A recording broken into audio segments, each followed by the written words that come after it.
Good afternoon mga kalapatids. Ay update ko lang po kayo dun sa training natin kahapon. May masama akong balita. Dun sa training natin, nawalan tayo ng isang racer. Nawalan tayo ng isang young bird.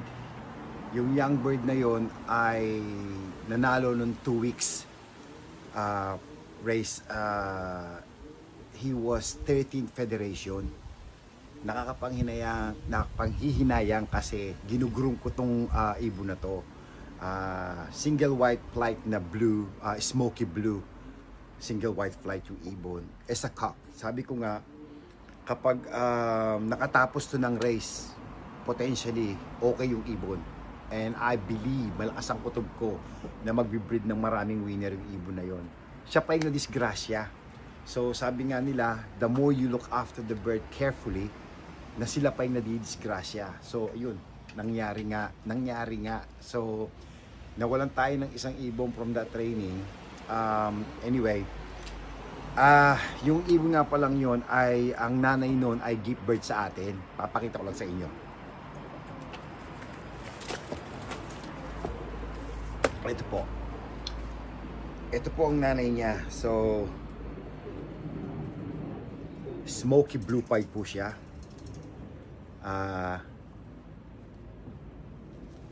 Apat na beses lang pong na-race tong ibon na to. 3 beses siya nasa top 20 ng federation.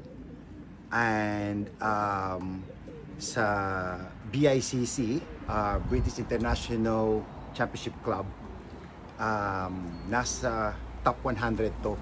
Tawid dagat. Yeah? So 4 times lang pong na-race tong ibon na to, tong hen na to, ay napaka-consistent. Ngayon, shoutout po kay Marvin De Los Santos. Maraming salamat sa hen na to. And I have said to you, sinabi ko naman, I will look after this bird very well. And hindi na tayo nabigo. At nung nag-usap tayo, nung inabot mo sa aking ibon na to sa Epsom show, sabi ko, may potential tong ibon na to mag-breed. Ay na-prove ko na sa'yo. Ayan, meron tayong anak niya na nag-13th federation. Yun nga lang, minalas tayo kahapon sa training na wala ang anak niya. So again, marami akong potential na gagawin dito. Marami akong plans para sa kanya. Ito po ay Bandinabili Vandenbok. Itong hen na to. So maganda ang potential niya sa breeding. So titignan ko, ang tatay po nito, finisher ng One Loop Race. Ang nanay po nito ay twice na nasa federation result din. Tapos ginawa na pong stock. Ayan. So, ang plano ko po dito, ipapares ko po ito dun sa ating Bandinabili na nanalo ng 7th amalgamation. Okay? Dito po sa North Road. Yung cup na po yun ay purong Bandinabili po. Under Mark Evans and Macaloni. So yung ibon na pong yun ay consistent, tapos in-stop lang kasi na-hook. So nung nag-pack up yung may-ari, ang may-ari po ay ang Ling Brothers. Nung nag-pack up sila, ito po yung isang nakita ko na sinabi ko, kursunada ko. So na-acquire natin. So nandito siya ngayon sa loob niya. Actually, yung ibon natin nung first race, nung second race sa Newark, 114 miles, yung unang ibon natin na clock, anak nung kak na yon. Tapos yung second pigeon natin nung third race, same hen, anak din po nung kak na yon. So, kung yung hen kak na yun nagbe-breed ng winner, I will do best to best. So, abangan nyo po yun. Abangan nyo. May potential po itong dalawang to. And I have a feeling na magpuproduce sa atin ng maraming magaling na ibon to. Bandinabili, more on, I'd say 75% Bandinabili sila pareho. So I'm looking forward to that for next year. So fingers crossed. Sana ay, no doubt naman sa akin eh. Hindi, confident ako. Alam natin yan, kaya I have a feeling na they will breed good babies. So ayan. So yung cock po ay light checker. Medyo 2018 yung cock. So this one is a yearling. Actually 2 years old na siya this year. 2023. Yeah, 22172. Yung po ring number niya, 22172. Well done, buddy. Yan. Kaya at actually kumuha po ako ng mga late breeds sa kanya ngayon. Meron po tayong late breeds sa kanya ngayon, siguro mga 5. So sa 5 yon, susubukan ko pa rin erase yung iba doon as a late bred for next year and see how it goes. Pero yung isang anak nito, siningsingan ko ng 88, yung stock ko na yon. Tatabi natin yon. So the rest, baka erase natin lahat. So hanggang dito na lang po. Yun lang po ang update ko. Yun po. So nawalan tayo ng isang young bird. Tuloy-tuloy lang. Ganun talaga. At nawalan tayo ng isa, walang magagawa. Yan ang nature ng pagkakalapati natin. So sana, ako nag-hope ako kahapon pa na sana bumalik. Pero ngayon hindi na. Wala na akong pag-asa bumalik ibon. But anyway, hindi po tayo nag-training ngayon. Talaga ang purpose ko, babalik ako sa Duxford ngayong araw na to. Ano po ngayon? Wednesday. Unfortunately nga, papakita ko sa inyo kung bakit. Tignan nyo po kung paano anong nangyari sa forecast dito, ang weather. Yan ang weather ngayon dito. Biglang pumangit. Kaya hindi na ako nag-take chance kasi nga kung nawalan tayo ng isang young bird kahapon at masusundan pa, hindi na, wag na lang. So at least safe ang mga young bird natin. Nakatabi sila ngayon dyan. Heavy feeding ako ngayong araw na to sa kanila. Siyempre nag-bonding pa ako sa mga young birds natin. And then pinakain natin sila ng red grits after eating the meal. Binigyan ko na rin sila ng supplements. So ready na yan. Tomorrow, what I'm going to do, ganun uli ang gagawin natin.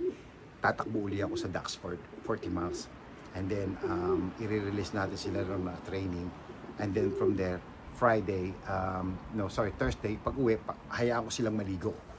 And then Friday, basketing na tayo. So, let's go.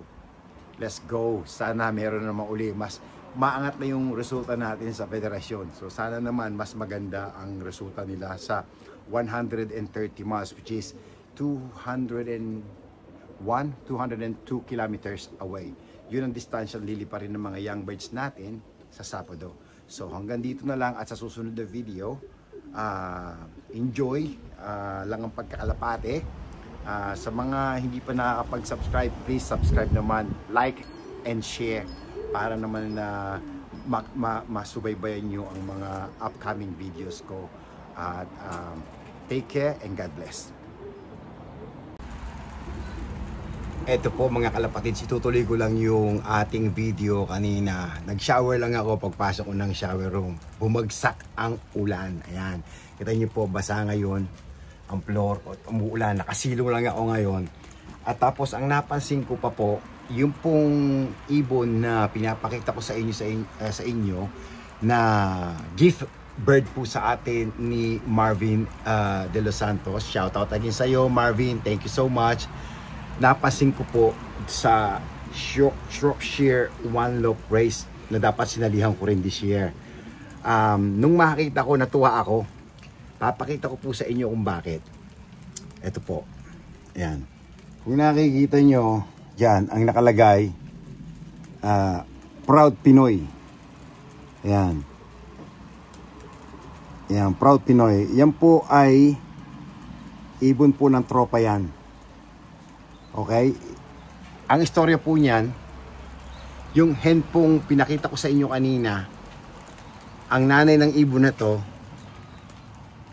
ay yung nanay ng ibon ko. So basically, half sibling itong ibon na to nung hen natin. Ayan. So yan po, nakikita nyo naman po. Tingnan nyo naman po kung ano ang consistency ng mga ibon na to. So, ganun kong nakikita ang potential ng mga linyadan ito na hawak ni Marvin De Los Santos. Of course, yung hawak nating hen. So, in a short way,